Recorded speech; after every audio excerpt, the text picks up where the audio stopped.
So hello guys, good morning. Support me please YouTube channel. म चाहिँ YouTuber हो हैन, ट्याक्क लाएर 38 सब्स्क्राइबर बोकेर हिँडिरहेको छु हैन। अरु भर्खर मसँगै खुलेको केटाहरुको पनि लगभग 20 छ हैन। केटो पछाडी आउँछ होला, कति बेला आउँछ थाहा छैन। केटोको चाहिँ 20 सब्स्क्राइबर छ। यदि तपाईहरुले माया गर्न चाहनुहुन्छ भने चाहिँ आशिष दुमी राईको पनि ट्याक्क लाएर सब्स्क्राइब हान्दिनु होला र उसको च्यानललाई चाहिँ 20 बाट तपाईले 21 सम्म पुर्याइदिनु होला। र मेरो पनि त्यही भन्न चाहन्छु, मेरो पनि 38 सब्स्क्राइबर छ। तपाईहरुले 38 बाट चाहिँ 39 मा बढाउन सक्नुहुन्छ। एक सब्स्क्राइबर हानेर युट्युबर भएपछि जिन्दगी यस्तै रहेछ हैन। अब जाने ठाउँ पनि कहीँ राम्रो हुँदैन, त्यही भएर हामी चाहिँ यस्तै अब गाउँ ठाउँमा हैन यताउता कहीँ गएको भिडियो बनायो त्यही हाल्दियो हैन। खासै भ्युज पनि जाँदैन, तर मनै मरिहाल्छ के हैन। न भ्यू चाहिँ झर्छ न केही नै हुन्छ हैन। त्यही भएर पनि हो क्या, अलिक युट्युबमा मान्छेहरु सेलाउने भनेको नि त्यही भएर हो हैन। कोही घरि चाहिँ थम्बनेल हाल्दा पनि भेरिफिकेसन कोड खोज्न थाल्छ हैन। मैले चाहिँ बल्ल भेरिफिकेसन कोड लाएँ र भेरिफिकेसन कोड लाएर चाहिँ अहिले चाहिँ मैले चाहिँ थम्बनेल हाल्न मिल्छ हैन। गाह्रो हुँदो रहेछ हैन युट्युबमा पनि। जोस पाइला राख्नु कहिलेकाहीँ चाहिँ अलिक गाह्रै हुन्छ युट्युबमा पनि हैन। कहिलेकाहीँ चाहिँ मेरो अब 106 सब्स्क्राइबर भएको च्यानल चाहिँ हराइगयो। त्यही भएर मैले चाहिँ युट्युबमा पनि अलिक मेहनत गर्न छोडेँ हैन। थर्बुको भाइ आउँदैछ हैन। केटो कता छ थाहा छैन। गाह्रो छ आजबाट हाम्रो एक्जाम पनि चलिरहेछ। मजाले म चाहिँ अहिले स्कुल जाँदैछु। गाह्रो छ।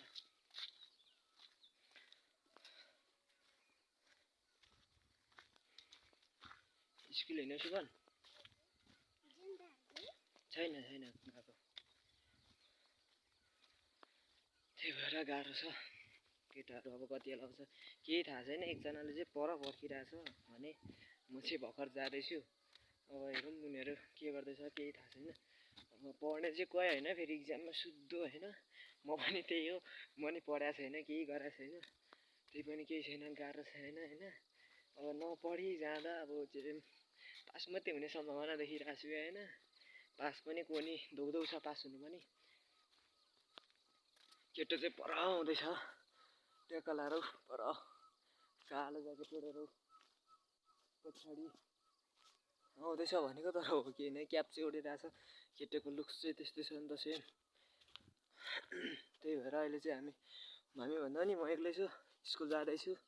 गाह्रो छ स्कुलले जिन्दगी होइन। हेर्दा मात्रै अलिक कस्तो देखिन्छ होइन, तर स्कुलले जीवन पनि गाह्रो छ होइन। त्यति हो होइन। दिनरातै पढ्नुपर्छ, मेहनत गर्नुपर्छ। जो सफलता पाउन छ भने चाहिँ मेहनतलाई अघि बढाउनु पर्यो। जतिकै रमाइलो ठाउँहरू भए पनि जान छोड्नु पर्यो आफ्नो सफलता हासिल गर्नको लागि चाहिँ। त्यही भएर जिन्दगी त्यति धेरै सोचे जस्तो हुँदैन, त्यही भएर गाह्रो छ। हामी चाहिँ अहिले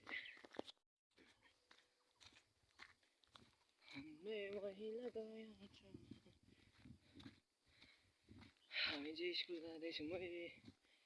स्कुल पुग्न अझै टाढै छ हाम्रो। दुईजनाको गन्तव्य निरन्तर चलिरहेछ होइन। अर्को दोस्त चाहिँ उतै छन्, हामी चाहिँ भर्खर हिँड्दैछौँ। एउटाले पर्खिनु लाएर 10 मिनट जति पर्ख्यौँ आएन, अनि त्यही भएर हामी चाहिँ अहिले दुईजना उतै जाँदैछौँ। केटो अगाडि छ, म भने पछाडि। अर्को चाहिँ पर पर्खिरहेछ भने। गाह्रो छ स्कुलले जिन्दगी होइन। हामी चाहिँ अझै स्कुल पुग्नको लागि यस्तै हिँड्यो भने चाहिँ आधी घन्टा जति लाग्छ।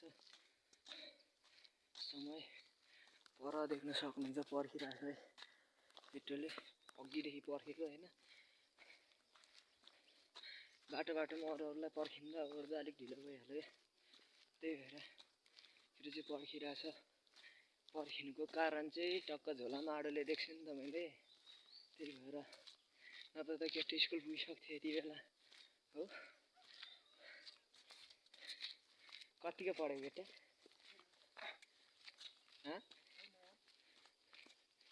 ऊ तानेको छौ, खोजी तानेको छौ? आउनुमा ब्यालेन्स 0 छ यार माला। साला यार धत् पैसा हुँदा चाहिँ लापरवाही गरेर साला तानेको छ भोजी होइन साला नभएको अहिले ठ्याक्कै फोनमा भन्नै पर्दा ट्याक्कै 8 रुपियाँ छ ब्यालेन्स त्यति भए जुनुन एमबी पुग्छ जुनुन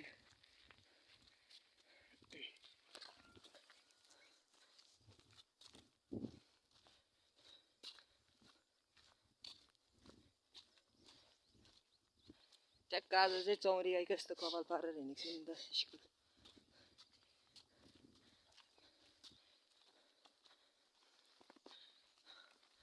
देख्न सक्नुहुन्छ गाइज 1 नम्बरको माको चोर केटो भन्छ यसो हेर्दो रहेछ आडो त बिर्सेर उतै छोडिरहेछ यार प्लास्टिकमा लाग्थ्यो मलाई पिछे बोलाएकै बिर्सेर व्याक भइहाल्यो नि आडुकै लागि पड्क्यो होला केटाले यत्रो भन्नु छ हौ छ जान म त्यस्तै घात गर्दिनँ क्या त्यस्तो बोकाहरूलाई होइन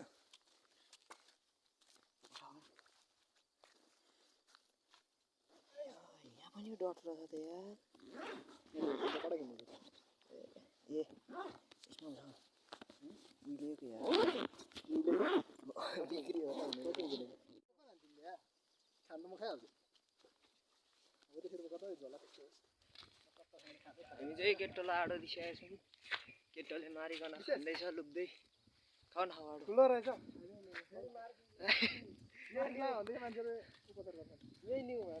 केटाहरूले खाएको त्यही त मलाई पनि खानु मन लाग्यो पाकेको गिलित त परेको छैन कि आडु है यसलाई चाहिँ भन्छ हाइब्रिड किसिमको आडु भन्नु इक्जामको तयारी चाहिँ हाम्रो यस्तो छ है बाटो खान्ने होइन हातमा बुक राखेर पढ्ने होला होइन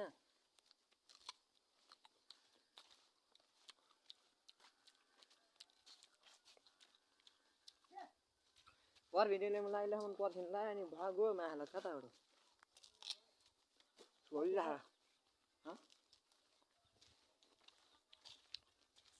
छोडिराखेर आएको मुलालाई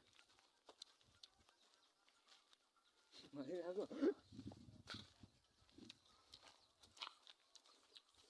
हामी चाहिँ बाटो फोल गर्दै हिँडिरहेको छौँ है दिनाले चाहिँ मलाई राति फोन गरेर चाहिँ चाबी कोसँग छ भन्नु सोध्दै थियो है चाबी किन भनेको मलाई चाहिएको छ भन्छ मलाई चाहिएको छ भने बाहिर भन्नु जोसेर हान्न क्या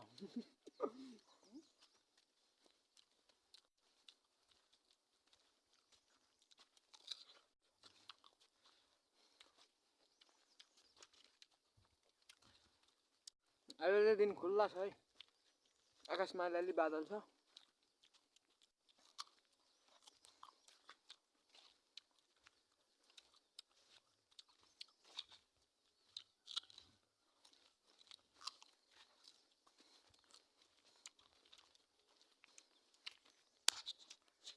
आज यस्तो पढेको छ नि यस्तो पढेको छ 75 मा 15 चाहिँ लिएर पास हुने हो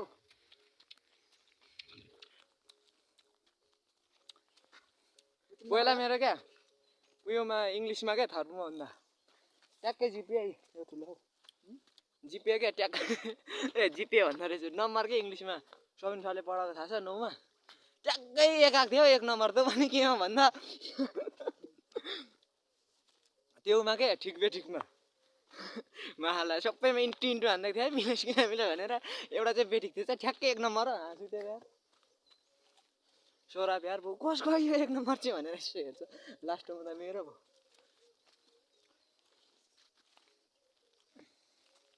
कस्तो यस्तो कालोले खाँदो रहेछ क्या मजाले जे भेटेको थिएँ मैले माछालाई खेदा कम्ती छिटो भाग्यो नि है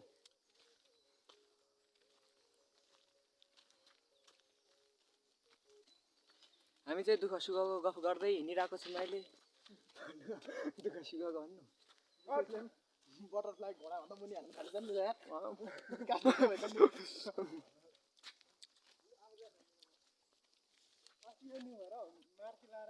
आज त मसँग कम त पैसा छ 500 को स्याम्पू त्यो पनि त्यो के हुँदो रहेछ नि त मुख धुने 500 को किनिदिनु पर्ने चस्मा चस्मा 100 रुपियाँको रिचार्ज आम्मामा 1100 आम्मामा हैट भन्नु भरे यो हरा हान्दा यार म पो बिजोक हुन्छु 500 को स्याम्पूले मुख धुने मान्छेको मुख चाहिँ कस्तो छ हौ जित सर्दै छ यो वाउ त्यो रोग छ के का स्याम्पू त हस्पिटलमा किन्नु जानु पर्ने रहेछ रोग भन्दा पनि त्यो है के खालको स्याम्पू भन्दै खोइ के खालको स्याम्पू दिनु अरे भन्नु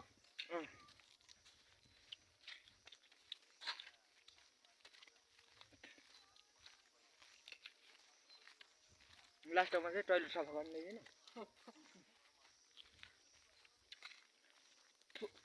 कस्तो कुनै कुनै पानी यस्तै छ हौ यो यार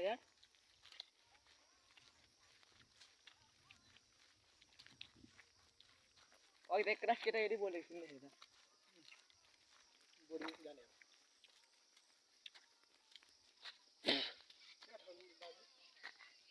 हामी चाहिँ गन्तव्यतिर लाग्दैछौँ जिन्दगीको सबैभन्दा ठुलो गन्तव्यमा जहाँ हामी 11 क्लासको केटीहरूको पर्खाइमा छौँ भन्नु अब विशेष हामी 11 क्लासको केटीहरूको पर्खाइमा छौँ होइन त अब कहिले एक्जाम सकेर कहिले रिजल्ट सकेर त्यहाँ आइपुग्छन् भन्ने ठुलो आश छ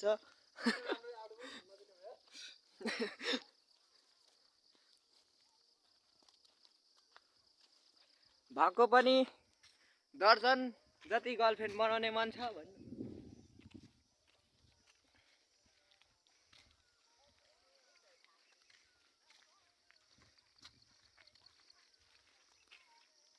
मैले त टाई पनि कहाँ राखेको जाने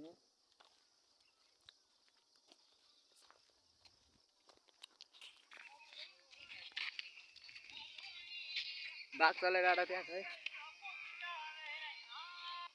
अझै पुग्नै बाँकी छ हामी चाहिँ टाइम लाग्छ खत्रै बुक हातमा फोन अनुहारमा राखेपछि है जिन्दगी बिजोक छ नि पूर्णाङ हानिन्छ आज चाहिँ पूर्णाङ 15 नम्बरले पास्यो फिक्स 75 मा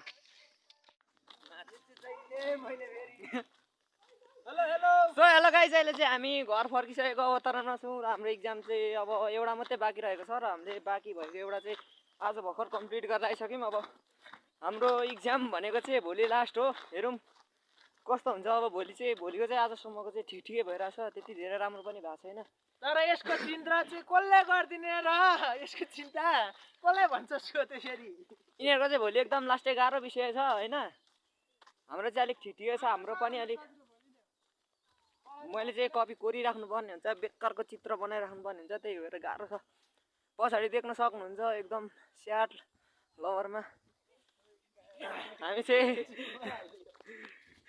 घर फर्किसकेको छौँ अहिले चाहिँ होइन अगाडि देख्न सक्नुहुन्छ एक्लै बहादुर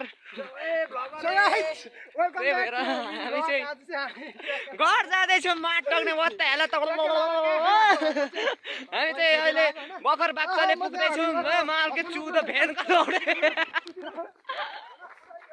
देख्न सक्नुहुन्छ तिमी फोनमा बोला त म सुन्छु के कुरा गर्नु भन्दै हेलो सो हामी चाहिँ त्यो घर फर्किसकेको छौँ र के भन्न चाहन्छु भने म तपाईँलाई पहिल्यैदेखि मन पराउँथेँ अहिले पनि पराइरहेको छु त्यसैले तपाईँको पिछा लागिरहेको छु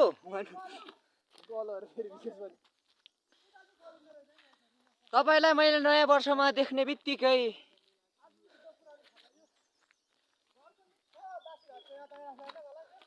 मलाई पनि घरको मिठो बासी भातको याद आइरहेछ भोकले एकदम जिन्दगी बिजोक भइरहेछ